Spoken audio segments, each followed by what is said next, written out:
불편한 편의점.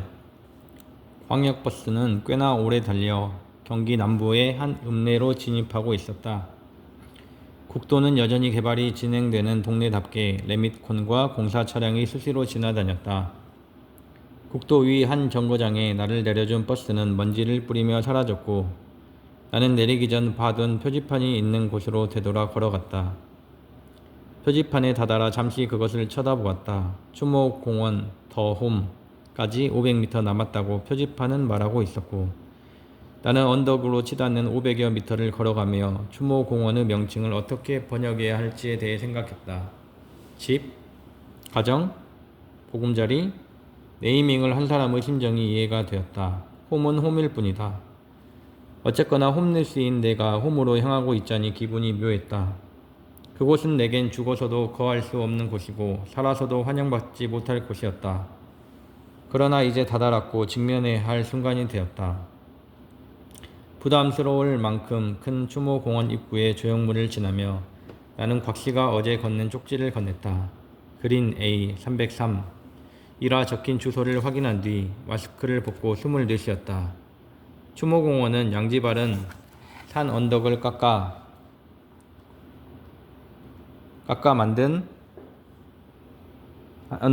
만들어 가팔랐고, 나는 살아있음에 가쁜 숨을 헐떡이며 맑은 공기를 들이마셨다.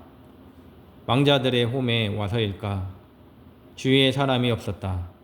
마스크를 벗어도 눈총이 느껴지지 않는지라 호주머니에 마스크를 쑤셔놓고 다시 발걸음을 옮겼다. 상담을 하며 그녀는 걱정을 많이 했다. 수술 시 아픈지, 부작용은 없는지, 그리고 주기적으로 다시 손을 대야 하는 것은 아닌지 물었다. 나는 전신마취를 할 것이고 손님이 걱정하는 것은 강북 변두리의 허접한 병원에서나 경험할 수 있는 것이라고 말했다. 뉴스에 나오는 건 뉴스에 나올만 해서예요. 한마디로 말도 안 되는 일이고 그래서 뉴스에 나오는 거죠. 쓸데없이 걱정이 많으시네. 여기 압구정동이에요. 우리 성형외과 다 살펴보고 오셨을 거 아니에요. 그쵸? 그게 제가 오래 모은 돈이거든요. 재수술이나 추가 수술 같은 건 받을 수가 없어서 좀 초조했나 봐요. 아무래도 처음이기도 하고요.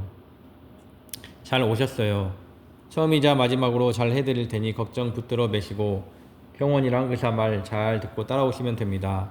예. 한결 마음이 놓이네요. 고맙습니다. 일주일 뒤 나는 똑같은 말을 그녀가 수술받는 동안 다른 내담자에게 반복하고 있었다. 수술은 치과 쪽 최가 맡아 하고 있었고, 나는 최가 집도하는 것을 살피다 상담을 위해 자리를 비웠던 것이다. 내가 안심시켰던 나의 환자는 그렇게 코스트 닥터에게 수술을 받다 사망하고 말았다. 원장은 발빠르게 사건을 수습했다. 코스트 닥터는 말 그대로 존재하지 않았고 그녀의 사망은 의료사고의 일부가 되었다. 유가족 측은 죽은 딸의 목숨을 살려내라 외치며 병원을 고소했지만 원장이 법조계 인맥을 가동하자 기소조차 되지 않았다. 결국 적당한 보상금과 나의 퇴직으로 사건은 무마되었다. 원장은 급한 불 끌 때까지 잠시 쉬라고 했고 이에 나는 오랫동안 휴가를 얻은 듯 집에서 쉴 수 있었다. 도대체 어디서부터 잘못된 것일까? 코스트 닥터에게 대리 수술을 맡긴 것 때문일까? 대리 수술이 당연한 듯 수술실을 비우고 한 명이라도 내담자를 더 상담해 돈을 벌었기 때문일까? 걱정과 기대가 섞인 눈빛을 보내며 내게 수술을 맡긴 그녀를 기만한 것 때문일까? 혹은 대리 수술을 밥 먹듯 지시하며 돈만 밝히는 원장 밑에서 일한 게 잘못일까? 애당초 신분 상승만을 목표로 의사가 된 내 빈곤한 정신 탓일까? 아니면 세상을 원망하며 성공에 떵떵거리겠다 다짐하게 만든 내 10대의 시절의 가난과 무능력한 부모를 탓하면 될까? 그때 나는 알 수 없었다.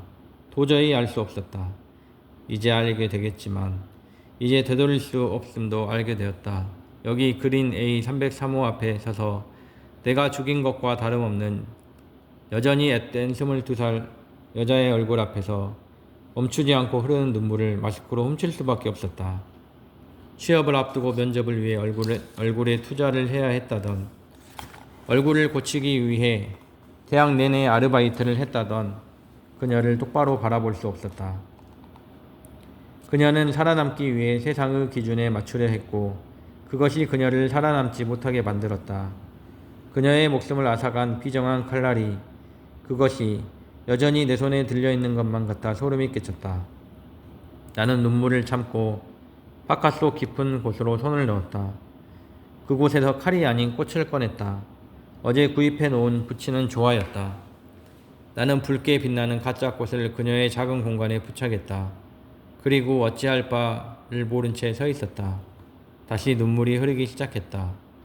누군가 드나드는 소리가 들렸고 나는 젖은 마스크로 입을 가리며 고개를 숙였다. 눈물이 흐르는 눈을 감고는 빌고 또 빌었다. 미안합니다. 정말 잘못했습니다.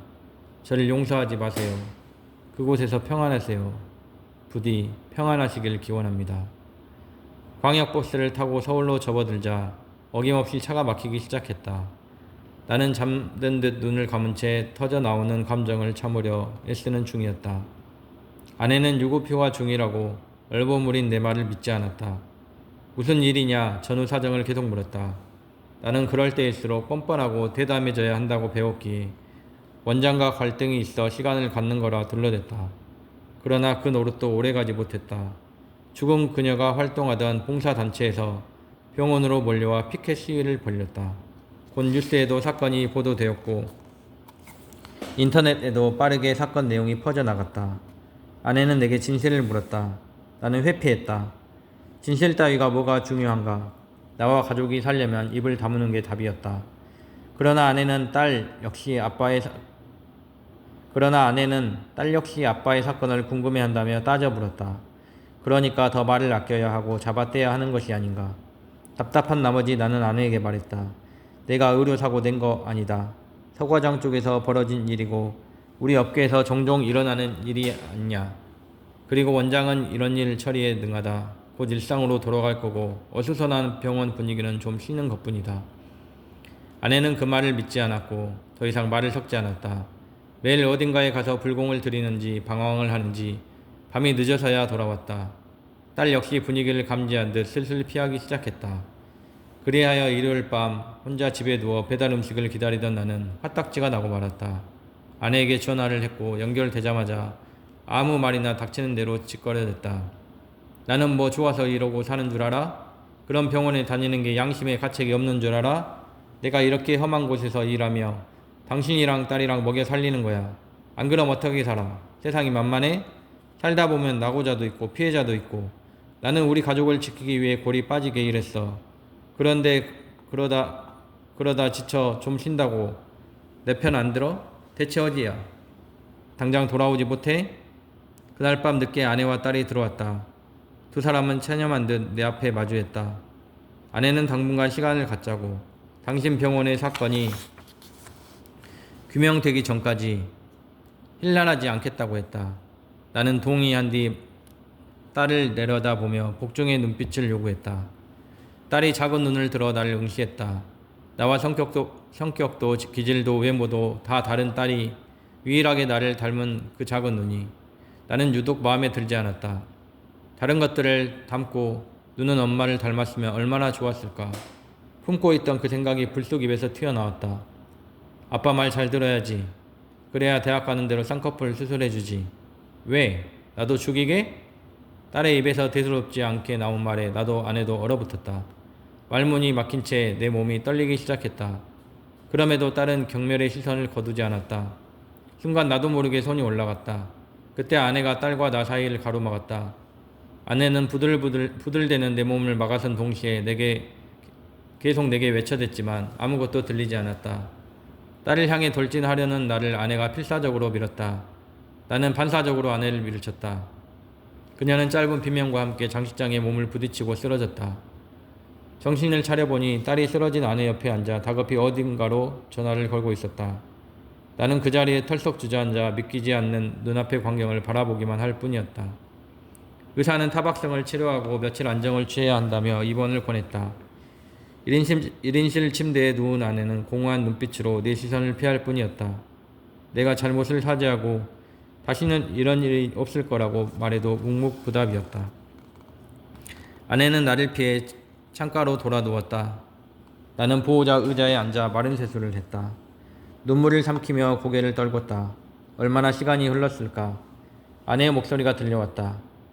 우리를 지켜주고 있다고 생각했어?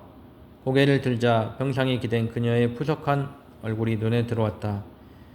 우리를 지켜주기 위한 일 더 이상 하지 않아도 돼. 무슨 말이야? 그녀가 눈을 감았다. 나는 말없이 숨을 골랐다. 가족을 지키고 싶었다면 가족에게 솔직했어야 했어. 그녀는 진실을 묻고 있었다. 여전히 나는 대답할 수 없었다. 내 입으로 내가 저지른 일들을 말하는 순간 그녀가 판결을 내릴 것 같았기 때문이다. 나는 아무 말도 할 수 없었다. 며칠 뒤 태어난 아내는 평소로 돌아온 듯 했다. 적당히 체념한 듯 보였고 시간이 흐르면 나아질 거라 여겨졌다. 때마침 병원에서 복귀하라는 연락이 왔고 나는 아무 일 없다는 듯 다시 출근을 했다. 귀가해 보니 아내와 딸은 사라지고 없었다. 그게 끝이었다. 나도 끝이었다. 아내와 딸은 어디론가 사라졌고 연락조차 받지 않았다. 처참했던 내 유년의 집구석과는 다른 온전한 나만의 가정을 꾸리려 했지만 이제 모든 것이 엉망으로 변해버렸다. 나는 취하지 않으면 잠들 수 없게 되었다. 며칠 출근하지 못하자 원장에게 연락이 왔다. 나는 휴대폰에 대고 짓거렸다. 지금 내 가정이 무너졌고 나도 미칠 지경이라고. 원장은 비웃으며 영영 쉬라고 했다. 원장에게는 허튼 소리였을 것이다. 대신 나는 원장을 엿먹이겠다 마음먹었다. 나를 허튼 놈 취급한 원장이라도 같이 지옥으로 끌고 가야 망쳐버린 내 삶을 보상받을 수 있을 것 같았다. 나는 병원 비리에 관한 자료를 모아 클라우드 계정에 옮겨 놓았다. 한편으로 아내와 딸을 찾는 일도 멈추지 않았다. 그러는 동안에도 조금씩 망가지고 있었다. 병원의 비리를 파헤치는 것은 내 파렴치함을 목격하는 일이었고 아내와 딸에 대한 죄책감은 내가 죽인 환자에 대한 죄책감과 맞물려 나를 옥죄어왔다. 괴로웠고 구역질이 났다. 술은 회피책이자 도피처였다. 견딜 수 없어진 나는 내내 취해야 했고 어느새 일상생활이 불가능한 상태가 되었다. 그리하여 아내와 딸을 찾는 것보다 나를 먼저 찾아야 하는 지경에 이르고 말았다. 아내와 딸이 대구에 있다는 사실을 알았을 때 나는 차 앞 딱지가 덕지덕지 붙은 집에서 죽어가고 있었다. 마지막 힘을 짜낸 나는 짐을 챙겨 서울역으로 향했다. 대구역 KTX 티켓을 들고 탑승을 기다리던 그때 개표구 너머로 아내와 딸의 얼굴을 상상하는 것만으로도 온몸이 벌벌 떨렸다. 한동안 식은땀을 흘리던 나는 티켓을 찍고 뒤로 내달렸다. 화장실에 가 구토를 하고 그대로 쓰러졌다. 깨어나 보니 내게 남은 물건이라곤 바지와 티셔츠 뿐이었다. 고급 점퍼와 수제화, 지갑, 가방은 누군가 훔쳐간 지 오래였다. 맨발로 선 채 화장실 거울을 바라보았다. 거울 속에서 다시 아내와 딸의 얼굴이 보였다. 거울 속 아내와 딸이 혼란스러운 내 얼굴로 바뀌자마자 나는 그것을 머리로 받아버렸다. 이후로 나는 서울역을 떠날 수 없게 되었다. 사람들은 나를 노숙자라 불렀고 노숙자 동료들은 나를 독고라 불렀다. 죽은 노인의 이름이었고 새 이름으로 나쁘지 않았다. 오늘은 여기까지 읽겠습니다. 행복하세요.